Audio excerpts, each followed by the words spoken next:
Hi everyone, really quick video here on basics of bearings. Could come up in higher and foundation, so make sure you're aware of this. So let's look at this here. It says the bearing of B from A. So what that means is of B from A means I'm standing here.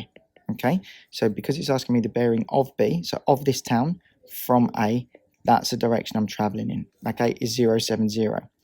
It says, I'll find the bearing of A from B. So you need to figure out how I go from here to here. That's what this question is asking you to do. So it's asking you to reverse it. Key things here, you need to remember this. Bearing should always be 3 digits. Notice that's 3 digits. So it's less than 100, you put a 0 in front of it. It should always go from north and it should always go clockwise. So let's look at what I've got to do to find this. So now what's happening is I'm no longer at A, I'm now at B.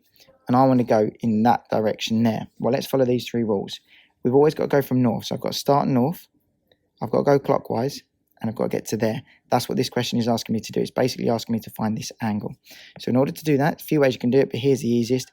What I would do is I'd find this angle first. Now you can find this angle because if we go back to rules of parallel lines, our 2 north lines here are parallel. If I do that, that makes our upside down our C shape, or in this case a U, and we know that these 2 have to add to 180. Okay, now if that's 70, that means this one is 110 degrees. Okay, so just remember those 2 there, because they're co-interior, they have to add to 180. So that's 110.